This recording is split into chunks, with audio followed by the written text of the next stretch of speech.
In this series, we're going to ask the question, what is physics? And then proceed to generate a brand new world where we get to act like real physicists. We will observe behavior, predict that behavior, and write new laws of physics that had never been discovered in our mini-universe. Through this, we will discover how physics laws are created and unveil the mysterious equations that are formed out of them. These videos are designed to teach anyone at all what physics really is, making it more accessible to absolutely everyone. So I hope you'll join me on this exciting new journey. Imagine a world if it was made up of a single coin. Now imagine that world without motion. What does the coin in that world do? It will begin with an initial position. It is either heads or tails. Without motion, nothing changes. So heads will always equal heads, and tails will always equal tails. We've now made up a world and discovered a first law of physics. The purpose of a law is to predict what will happen in that system. And now we have a law that heads will always equal heads and tails will always equal tails. Last time we imagined our world was a single coin. We wrote a law that tells us that it always remains the same. Now a new observation has appeared. The coin has started changing.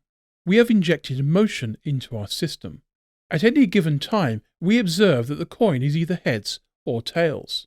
We update our rules to heads equals tails and tails equals heads to predict the changing of the coin. Now, when we start our observations, we can predict that the next possible state for the coin will be tails, and we have a new law.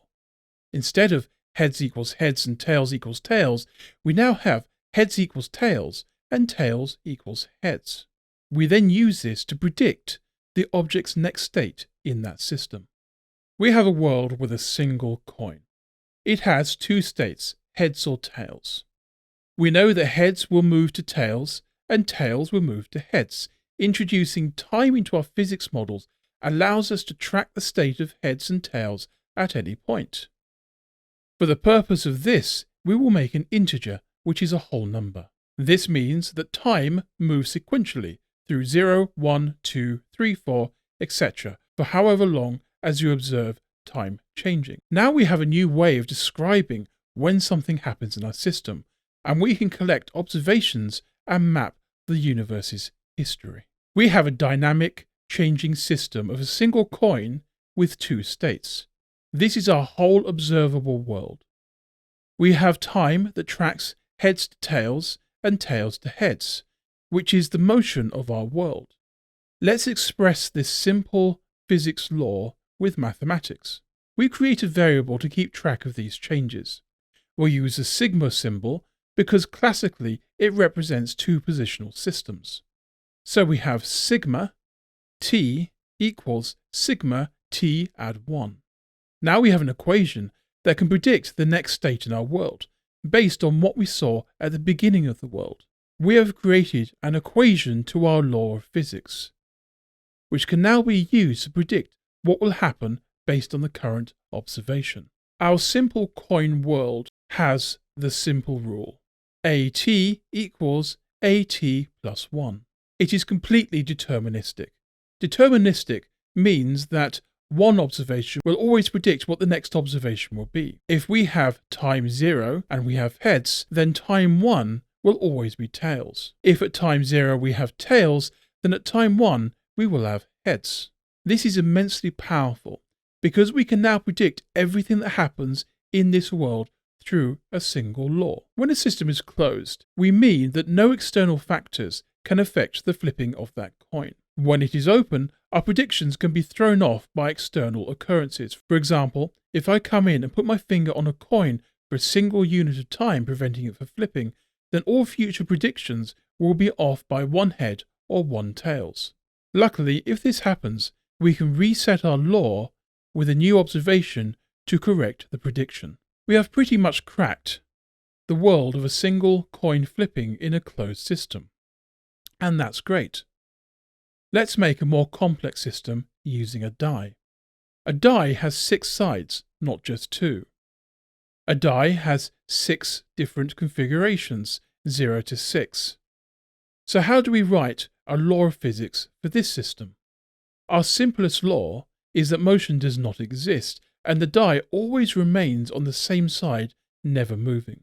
Now we have a simple rule of die equals die. That is, the side you observe will now always be the same side going forward. Die world is made up of 6 sides. When resting, even if time changes, the die will remain the same. Die equals die. Now we use our time system and see that die increases by 1 for every integer of time. Our law now goes 1 goes to 2, goes to 3, goes to 4, goes to 5, goes to 6, goes to 1. If we write down the law, it looks like this. As long as we know what D is at the beginning of our clock, we can now easily predict what the state of the die will be at any point in time. We have created another deterministic closed system.